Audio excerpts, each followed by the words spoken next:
어떤 거? 아 이런 거 얘기하면 편집하라 그럴 것 같은데. 한번 대보세요. 꼬마! 안녕하세요. 꿈을 파는 남자입니다. 네, 안녕하세요. 챔판입니다. 네, 오늘은 저희가 조금 뭐랄까요, 정보 전달보다는 한번 저희 의견과 이런 견해들을 좀 나눌 수 있는 주제를 좀 준비했죠. 어떤 주제인가요? 오늘 주제는 또 네. 이제 30대가 힘든 이유. 그죠. 대한민국 30대 정말 살아가기 힘든데 왜 그들이 힘든가? 네, 라는 거에 대해서 이야기 나눠본 시간이죠? 네 맞습니다. 한번. 환희님도 30대시잖아요. 저도 30대 이제 초입인데, 네, 초반. 네. 네.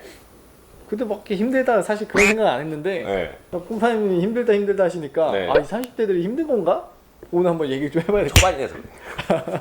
중반 되면 이제 5. 같아요. 아 그래요? 30대가 왜 힘들까? 사실 20대 때는 아무 생각 없으니까 좋잖아요. 그쵸? 30대 되니까 뭐 이제 현실에 맞닥뜨리고 음. 힘든 이유가 생기다 네. 보니까 한번 그거에 대해서 한번 좀 정리하면서 저희가 좀 어떻게 하면 결론 도출해 줄 수 있는지. 그죠. 20대 때 참 좋았던 것 같아요. 아 너무 좋았죠? 네, 파란만장 하셨잖아요. 그죠? 네. 지금도 그렇게 놀 수 있는데. 아, 그죠. 막 기억나요. 막 이렇게 비치에서. 네. 이 비치도 있고. 그죠? 아무 말도 못하겠다. 뭐 힘들다라고 하면은 여러 가지가 있겠지만 네. 가장 뭐 본질적인 건 저희 채널의 정체성인 돈이 없어서 아닐까요? 맞습니다. 가장 좀 주된 요인 첫 네. 번째 돈이 없어서인 것 같은데요. 네. 저는 근데 이것도 이렇게 생각해 볼 수 있을 것 같아요. 돈이 네. 없다는 건 뭐냐면 네. 사실 월급 벌어가지고 어느 정도 먹고 사는데 크게 다들 지장 없거든요. 그쵸. 네. 근데 저는 이게 남들이랑 비교하다 보니까 이게 세게 오는 것 같아요. 그쵸. 사실 20대 때는 개개인들이 크게 차이가 안 난단 말이에요. 음. 근데 30대부터는 사실 본인들의 뭐 사회 포지션이나 네.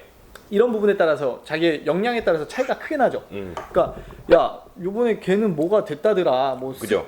승진했다더라, 아니면 그죠. 야 요번에 뭐 동탄에 아파트 샀다더라, 맞아요. 이런 얘기 들으면은 어씨 내 현실은 시궁창인데 쟤는 얼마 전까지 나랑 놀던 친구인데 왜 나랑 쟤랑 저런 차이가 나지? 그쵸. 네, 하면서 아씨 내가 돈이 없네 하면서 그게 이제 첫 번째로 좀 힘든 것 같아요. 그런 정보에 너무 쉽게 노출될 수 있는 환경에 우리가 살고 있다라는 것도 한몫하겠죠? SNS 다 달아야 돼요. 그쵸. 네. 옛날처럼 그 인편 보내고 봉화 피우던 시절에는 그죠. 전혀 몰랐고 지금은 사실 이 사람 내 지인 아니거든. 네. 앞으로 살면서 죽을 때까지 볼 일 하나도 없는데 얘가 비싼 것도 배 아파한단 말이야. 하루하루 현타가 와요. 그죠. 네.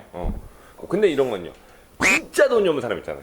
그러니까 이제 소득 자체가 그냥 네. 작다 이거죠. 그쵸. 뭐, 제가 이 얘기하려고 아까 혼자 찾아봤어요. 뭐요? 이 고용노동부 통계. 네. 우리나라 30대가요. 네, 뭐 네, 사실 평균에 오류는 어느 정도 있겠지만 네. 평균적으로 30대 남자가 연봉이 네. 4,100만 원 정도. 30대 남자가 30대 남자. 4,100만 원. 네, 4,100만 원. 높네요. 생각보다. 그죠? 저도 네. 보면서 생각보다 네. 괜찮은데? 네. 그리고 여성들이 3,700. 네. 그러니까 이제 세전 연봉이니까 이거 네. 세후로 따지면 사실 뭐 한 평균적으로 한 월에 한 300. 실수령을 따지면 한 200 중후반? 그러면 사실 그 정도 갖고 생활하는데 크게 문제 없잖아요. 생활하는데 문제가 없죠. 그런데 여기서 이제 네. 또 소득 자체가 작다는 게 세게 오는 게 뭐냐면 네. 네. 이제 그 우리나라 평균 아파트 값이 7억을 돌파했대요. 네. 그러면 연봉 4천 가지고 7억짜리 아파트 사는데 한 20년 더 걸린단 말이에요. 그쵸. 네. 그러니까 이게 세게 오는 거예요. 그러니까 어떻게 보면 이게 돈이 없다기보다도 돈도 네. 없는 건데 어떻게 보면 희망도 없어가지고 더 정서적으로 좀 심리적으로 힘들게 느껴지는 게 아닐까라는 네. 생각을 해보죠. 그리고 또 이런 것도 하나 있는 것 같아요. 돈이 없다는 것은 어쨌든 과거에 비해서 우리가 삶의 질 자체가 높아졌기 때문에 예. 우리 부모님 세대는 그들은 사실 한 달에 50만 원만 있어도 산다고 하거든요. 은퇴했어요. 네, 네네. 그러니까 사실 그들은 그렇게 살았던 환경이었던 거고 지금 우리가 70대가 됐을 때 절대 그렇게 살지 못한다. 그렇게 산다는 건 어떻게 보면 진짜 정말 우울증에 빠져가지고 자살할 수도 있다라고 하는 정도로 지금 세대의 사람들이 노년에 이르렀을 때는 사실 너무나 누려야 할 것들이 많은 거죠. 그때가 돼서 취미도 누려야 되고 사람들도 많이 만나야 되고 여전히 외적 시장도 계속 해야 되고 하는 것들이 많다 보니까 사실 그런 미래에 대한 두려움 때문에 더 실제 돈이 없는 것보다 더 심하게 이런 현타가 오지 않나 라는 생각을 좀 한번 해봅니다. 우리 때부터 좀 미리미리 준비해야겠네요. 그렇죠. 네. 그래서 이게 아마 30대가 힘든 첫 번째 이유 네. 돈이 없어서 돈이 없어서. 인 것 같고 두 번째는 이거 좀 네. 재밌을 것 같은데. 네. 제가 생각한 건 두 번째는 네. 이거예요. 네. 제대로 된 네. 사람을 못 만났다. 제대로 된 사랑 말고 사람이든 사랑이든. 사랑도 있고 사람도 못 만났다. 네네. 맞는 말인 것 같아요. 네. 대표적인 게 뭐가 있죠? 통계자료에 따르면 보통 한 해에 작년 한 해가 보통 뭐 20만 쌍 정도가 결혼한 걸로 알고 있어요. 많이 하셨네. 좀 이거 오정보 있습니다. 정확한 정보는 아니지만. 근데 이혼 건수가 10만 명 넘었거든요. 10만 커플. 많이 이용했다고? 그죠. 그렇게 많이요? 거의 육박한단 말이에요. 혼인이랑.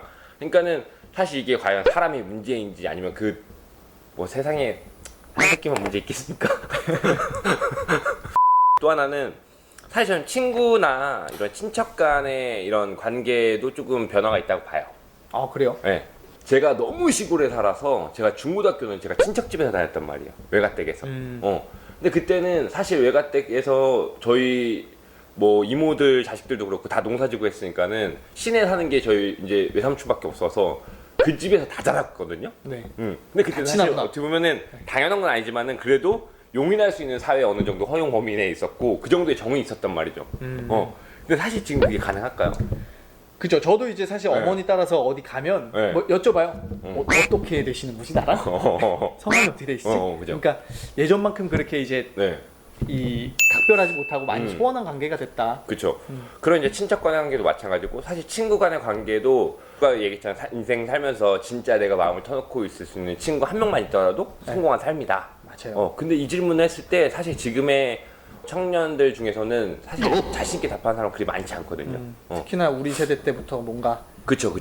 지금까지 이제 그냥 네. 뭐 와이프 얘기했고 친구, 네. 친척 네. 얘기했는데 네. 저는 세 번째로는 이제 얘기하고 싶어요. 어떤 거죠?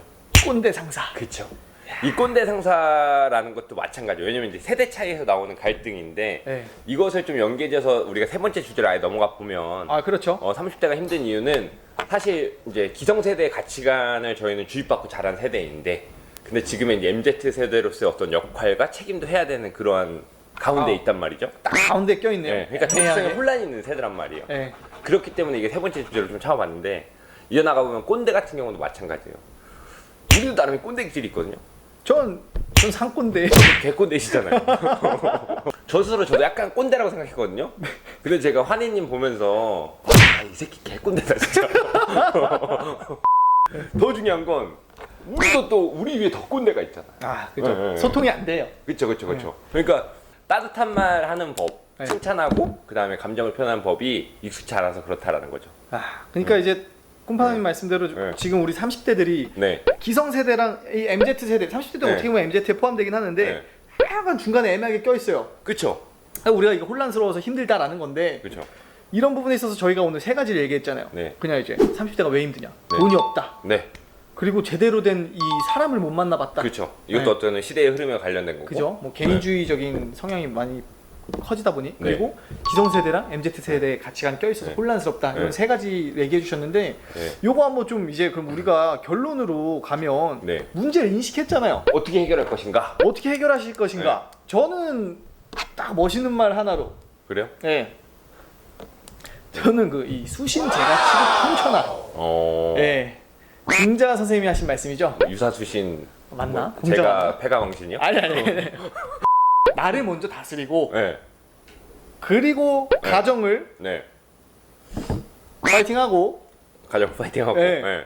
나라를 다스리면 네. 천연은 평화로워진다 이거예요. 그러니까 제가 어제 도산공원 뛰면서 도산의 말씀도 그런 게 있었어요. 어떤 게 있었나요? 나라를 위한다면 나부터 네. 이 개발을 해라. 오. 그러니까 제가 하고 싶은 얘기 뭐냐면 네. 우리 30대가 요새 너무 많은 것에 노출돼 있지만 네. 남들이랑 비교하지 않았으면 좋겠고 어. 본인 스스로 본인을 개발시켜서 남들한테 적어도 자존감으로 꿀리지 않았으면 좋겠어요. 그러니까 주변의 환경을 탓하기보단 나를 빨리 발전시키자. 그쵸. 예, 그래서 내 자존감을 올리자. 그쵸. 그러면 어. 돈 없는 것도 남들이랑 비교하지 않아서 내 스스로 그냥 내 역량껏 가져가면 되고 맞아요. 내가 자존감이 높아지면 좋은 사람들 따라오잖아요. 그쵸. 응. 그러니까 그리고- 그런 자존감을 올리는 것 중에 우리가 하는 것 중에 이제 사실 기초가 되는 것도 체력이니까 네. 운동 열심히 해야 되고. 그죠. 그죠. 네. 그리고 이제 나 자신을 성장시킨다는 건 커리어적으로도 그죠. 예, 성장이 일어나야 될 것이고. 그리고 가장 중요한 거는 네. 너무 이제 좀 이렇게 보수적인 것보다는 네네네. 스스로를 발전시킬 수 있는 환경에 좀 노출돼 있으면 좋겠어요. 그쵸, 그쵸. 뭐. 콤파님도 멋있는 저 이거 문제 네. 인식했으면 결론 있다라고 해주셨는데. 그쵸, 그쵸. 저는 이제 그 결론을 내리기 전에, 그러니까 사실 요 말씀을 좀 드리고 싶어요. 뭐냐면, 아까 우리가 했던 원인이 뭐였냐면, 기성세대와 MZ세대의 이 갈등이 네. 사실은 조금 그렇긴 한데, 이게 서구 문화에서 온 거거든요. 아 그래요? 이 갈등이 시작이 뭐냐면 미국 사람들 일단 존댓말 안 하잖아요. 네. 네. 그 다음에 영어에 이제 존댓말 없고, 네. 그 다음에 언제든지 자기의 의사를 자유롭게 표현할 수 있고, 그 다음에 비판에 대해서 받아들이는 거나 토론하는 것이 되게 일상화가 되어 있는데, 우리나라는 이제 그런 문화가 좀 많이 없지 않았으니까. 근데 제가 생각했을 때는 일단 첫 번째 결론은 이런 문화의 차이야 내가 왜 이런 환경에 놓여 있는지를 이해를 해보라는 거죠. 네. 그러니까 이게 뭐 약간 지식적으로 들어갈 수도 있고, 어쩌면 우리가 좀 어쩔 때 탐구를 해야 될 수도 있겠지만은, 내가 지금 왜 이런지에 대한 그 원인 파악을 먼저 한번 해보는 것이 좋다라는 거죠.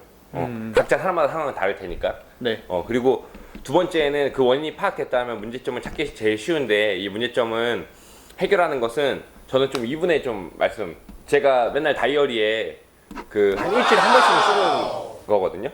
네. 그 예전에 그 괴테가 말한 행복한 삶을 위한 5계명이 있어요. 5계명. 네. 그게 뭐냐면 첫 번째, 사람 미워하지 않기. 사람 미워하지 않기. 네. 그리고 두 번째, 작은 일에 화내지 않기. 세 번째, 네. 지난 일에 연연하지 않기. 그 네 번째는 현재를 즐기기. 네. 가장 힘든데, 네. 사실 우리 가까이에 있는 이 차가운 물 한 잔만 마시더라도, 우리가 지금 이 에어컨 나오는 곳에서 이 찬물 마시는 것도 정말 큰 행복이잖아요. 맞아요. 현재를 즐기기. 네. 그리고 마지막이 다섯 번째, 미래는 신에게 맡기기. 그러니까 미래 너무 걱정하지 말라는 거죠. 네. 네. 우리보다 벌써 몇 세대가 전에 있었던 사람이 한 이야기이긴 하지만, 이러한 삶의 처세 방식과 자세를 가지고 우리가 이러한 어려움을 대한다라면, 네. 우리가 뭐 가장 또 열심히 일하고 SCV처럼 일할 30대잖아요. 그리고 뭐 결혼도 하고 가정도 이끌어 나가고 온갖 고난들을 맞이할 30대인데, 이러한 다섯 가지의 마음을 가지고 좀 함께 할 수 있다라면은 좀 더 스트레스 덜 받고 좀 더 삶을 유연하게 대처해 나갈 수 있지 않나라는 생각을 해봅니다. 혹시 우리 꿈파남님은 이 또 네. 이 철학적으로 빠져가네요. 아 그렇죠. 네. 뭔가 제 가벼움을 네. 무거움으로 이렇게 만들어 주셨어요. 아 그렇죠. 원래 그래서 할 줄 아는 게 뭐 이런 거밖에 없으니까 계속 이걸로 먹고 살라고요. 그러니까 구독을 좀 해주셔야 될 것 같아요. 알겠습니다. 네, 좋아요도 좀 눌러주시고 주변에 홍보도 좀 많이 해주시고. 네. 해가지고 또 알아요. 저희가 또 뭐 해가지고 구독자 잘 되면 구독자 이벤트도 해가지고. 맞습니다. 네. 저도 오늘 옆에 그냥 가만히 앉아 있다가 네. 꿈파남님 말씀하신 거 듣고 많이 배웠어요. 그러니까 저는 뭐 유사수신하면은 폐가가 망신한다. 수신제가 치국평천하. 수신제가 치국평천하. 예, 라는 말씀을 저 또한도 새기면서 오늘 이렇게 한번 마무리하면 좋을 것 같습니다. 예, 파이팅 이렇게 꿈빠 하고 가볼까요? 알겠습니다. 예, 가보시죠. 둘, 셋, 꿈빠!